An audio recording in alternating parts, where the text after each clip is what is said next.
picture this. You, the learner, probably know this exact feeling. It's late. The house is finally quiet. You are collapsing into bed, and you are just completely physically drained. Oh, yeah. We've all been there. Right. Your body is aching. Your brain is just absolutely fried. It's still buzzing with like a million fragmented thoughts about the emails you didn't answer, the tasks you didn't finish. And yet, despite giving literally everything you had to the day, you look at your bank account or, you look at your overall progress in life, and it just doesn't even come close to reflecting the sheer exhaustion of trading all those hours for dollars. It's a tough pill to swallow. It really is. You hustled, you pushed, you drank the extra coffee, but somehow you're just stuck in this endless loop. You know that tension between being like grateful that you have work, but feeling this deep, restless, almost agonizing frustration that this simply cannot be all there is to life. It is an incredibly common and, frankly, a very heavy place to be. You're giving everything to the machine, but it feels like the machine is just eating it. You're always turned on, but you're never actually fully charged. It's kind of the great paradox of modern work. Exactly. And, well, that tension is why we are jumping into today's source material for this deep dive. We are looking at a really fascinating blog post titled Escape the Low Battery Grind, High Voltage Living, and it's written by a creator who goes by Chillstar 08. It's a great read. Yeah, it really is. And the mission for this deep dive is simple, but it's massive. We want to figure out how you can stop running on this exhausted, low battery mode, stuck in that loop of the hustle, and instead install systems that generate what the author calls a high voltage life. I love that term, high voltage life. Me too. Okay, let's unpack this because the text makes a very bold claim right out of the gate. It says the core problem isn't that we aren't working hard enough. It's that we have to completely rethink our entire relationship with what effort actually means. That's right. And what's fascinating here is that we aren't just talking about another surface-level productivity hack. Right. This isn't about waking up at 4 a.m. or taking ice baths or finding some new app to organize your to-do list. The source material is arguing for a fundamental rewiring of how you work, how you think, and how you create value. It's a total overhaul. Exactly. The goal is to set up your life so that your effort actually compounds over time, rather than just draining your tank back to zero every single day. But to get there, we really have to examine the flawed philosophy that keeps us trapped in that low battery grind in the first place. Right. And the author has a great term for this trap. They talk about coming from a journeyman background. Yeah. And the text describes this as a worldview where your value as a human being, as a worker, is strictly calculated by the hour and, by the sweat on your brow. It's a very pervasive mindset. And honestly, it's what society heavily rewards. In that journeyman world, your pride is completely intertwined with how physically hard you can work. Oh, totally. It's almost a badge of honor to be burned out. The text points out that in this environment, the solution to literally every problem you face is simply to work more. Right. Just push harder. Exactly. Yeah. You want to get ahead. You show up earlier. You stay later. You take less time off. You make sure you are the absolute last car in the parking lot. That is how you prove you're serious. Right. And we all know people like that. Or let's be honest, we are people like that sometimes. Absolutely. You say yes to one more shift. You take on one more client. You agree to one more project because you think if I just push a little harder, I'll break through.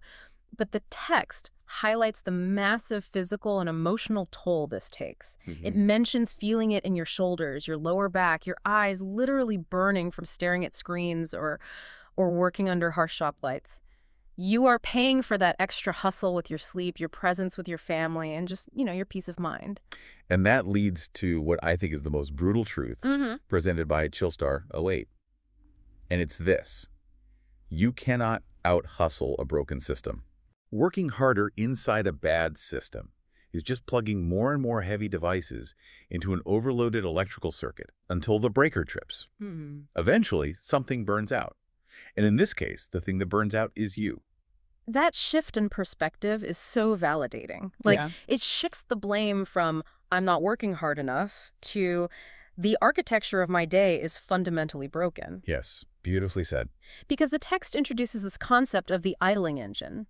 The author asks us to picture our mind as a car engine. When you're doing really deep, meaningful work, that engine is in gear. The tires are gripping the road. Every single revolution is actually moving the car forward. Right. But on most days, for most people, that engine is just sitting there idling. Yes. It's a state where you feel incredibly busy, but you aren't producing anything of lasting value. You're jumping between half-finished tasks, you're answering random messages, you're reacting to whatever feels urgent in the moment. Yeah. The engine is running incredibly hot, it's burning up all your fuel, it's making a ton of noise, but the car isn't actually moving an inch forward. Reading that, it sounds exactly like trying to drive a car with the parking brake completely engaged. Oh, that's a great way to put it. Right.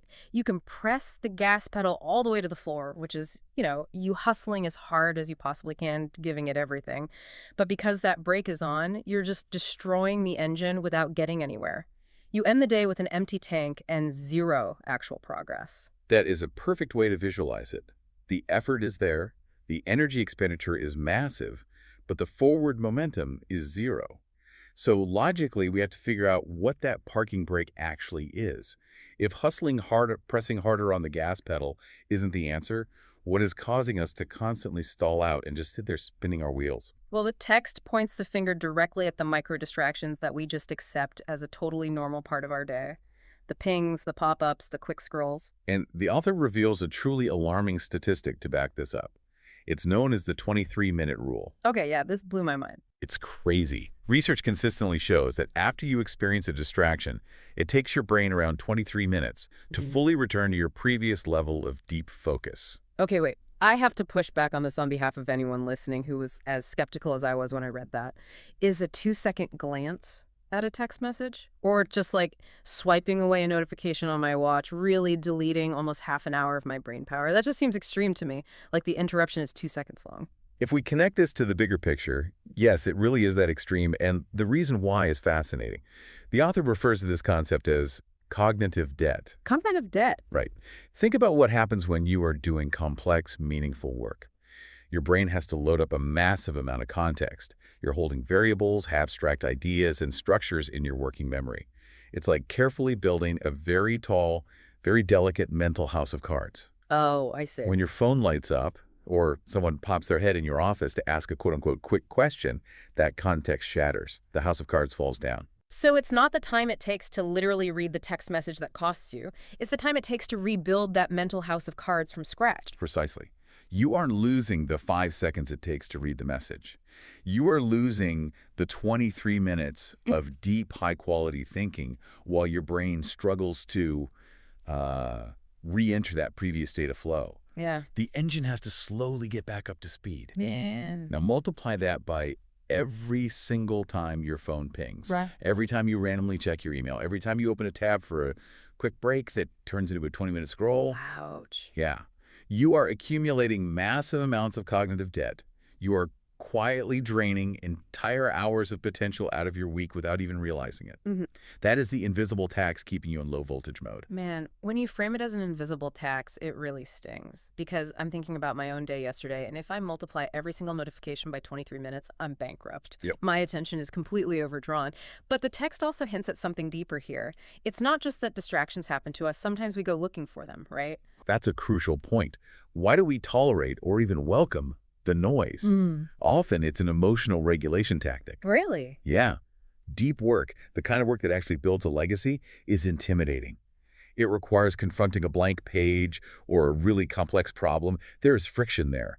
When things get hard, a notification is a massive relief. Oh, totally. An excuse. Exactly. It gives you a tiny hit of dopamine and a built-in excuse to step away from the hard thing. Whoa. We are addicted to the noise because it feels safer than the deep work. Wow. Okay. So if the noise is not only destroying our focus, but also acting as this like subconscious coping mechanism to avoid hard work, how do we actually stop? Because clearly just deciding to try harder isn't going to fix this. No, it won't. This source says we have to deliberately rewire our daily circuits to protect our attention, and it calls this new system a deep work dynamo. All right.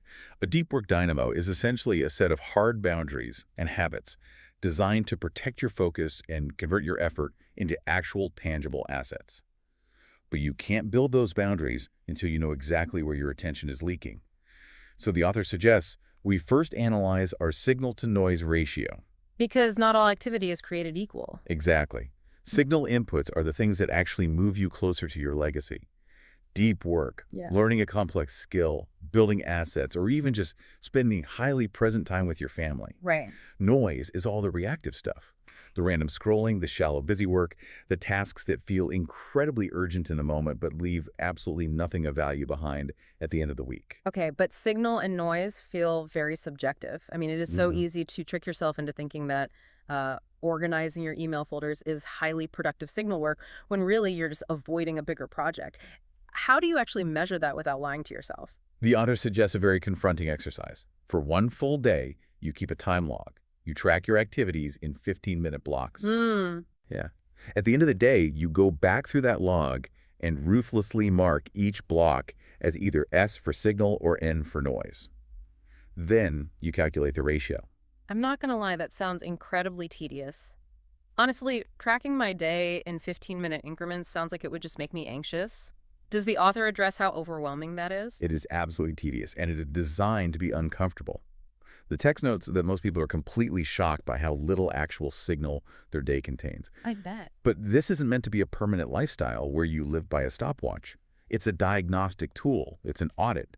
You do it to establish a baseline. Okay, that makes sense. That awareness is your first surge of power. Mm-hmm. Once you can actually see the noise written down on paper, you can start cutting it. Yeah. And the author is very practical here. You don't even have to change your whole life on day one. Yeah. Shifting just one single hour a day from noise to signal can radically change your trajectory over the course of a year. So once you see on paper that, say, 80% of your day is noise, the instinct is probably to just try and stop doing those things entirely.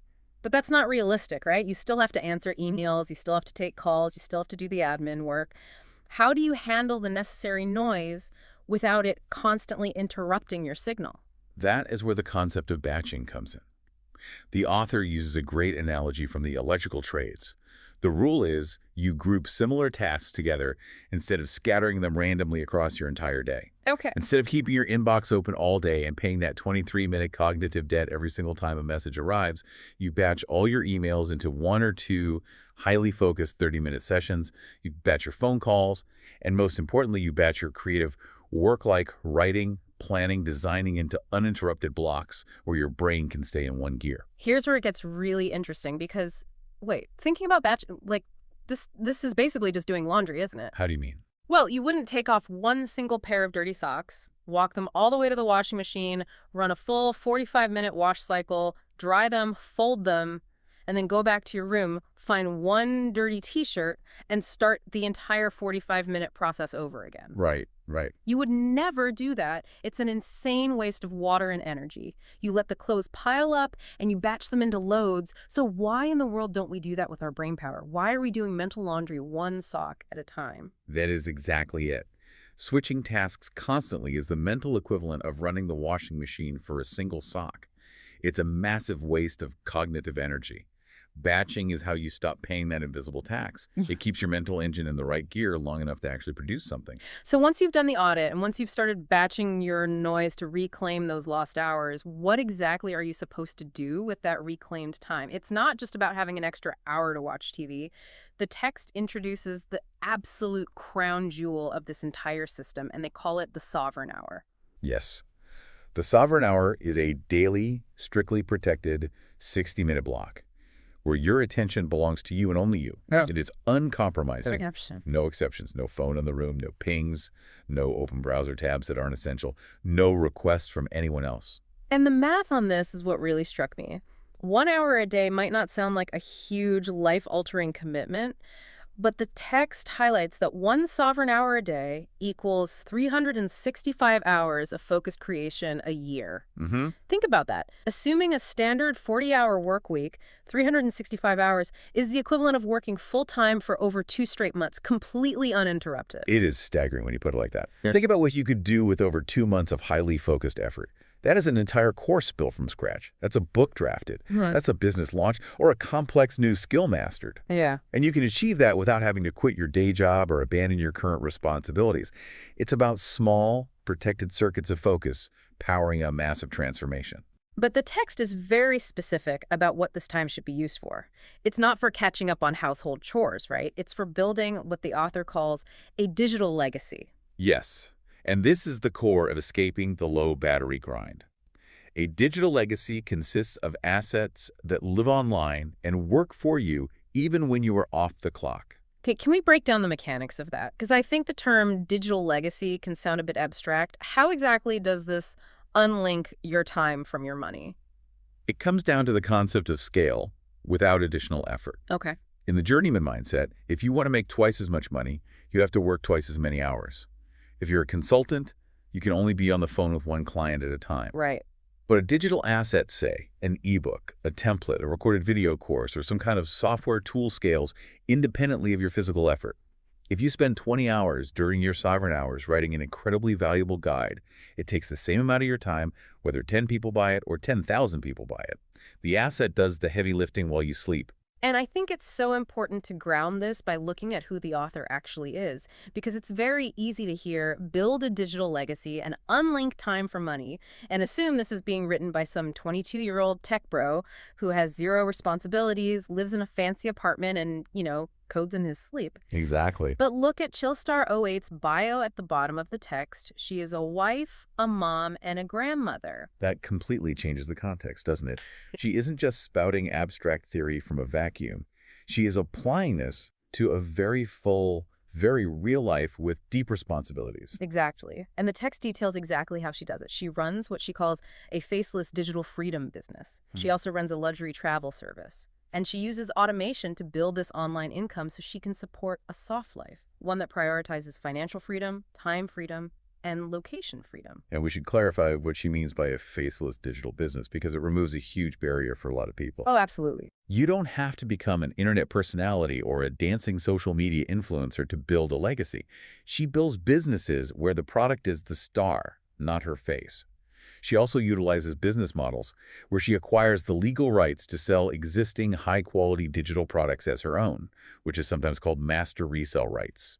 That means she doesn't even have to create everything from scratch. Which proves the point she explicitly states in the text. You do not need advanced tech skills to start building this kind of legacy. The tools available to us now are simpler than they have ever been. Setting up a storefront or an automated email takes minutes.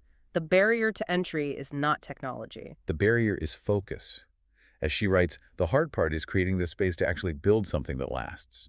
It requires clarity, it requires consistency, and above all, it requires fiercely protected focus. Yeah. Your digital legacy doesn't start with a viral marketing campaign. It starts in those quiet, uncomfortable, protected blocks of work where you refuse to look at your phone. So what does this all mean?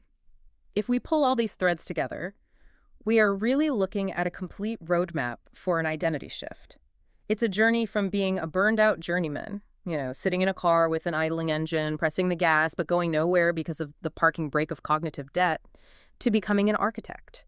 Yes. Someone who operates a deep work dynamo, someone who knows their signal-to-noise ratio, batches their mundane tasks to stop paying the invisible tax, and fiercely protects their sovereign hour to build a legacy that works while they sleep. And the text doesn't just leave us with this inspiring theory.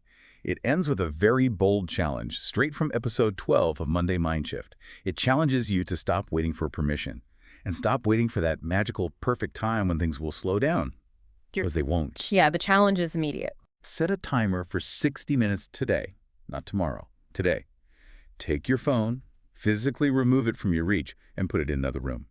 Close every single tab on your browser that isn't absolutely essential to the task at hand. Choose one legacy task, something that will actually matter a year from now, and give it your full undivided focus until that timer goes off. Wow. No checking, no excuses. Sit with the discomfort of the quiet. Just you, your ideas, and your high voltage potential. Exactly. This raises an important question, and it's a thought I want to leave you to mull over today. We've talked at length about how your attention is being siphoned away 23 minutes at a time by these constant distractions. But here's the reality. Your time and your attention are going to be spent regardless. They are finite resources draining every single day. So if you aren't intentionally spending your sovereign hours to build your own digital legacy, whose legacy are your 23-minute chunks of attention secretly building right now? Wow.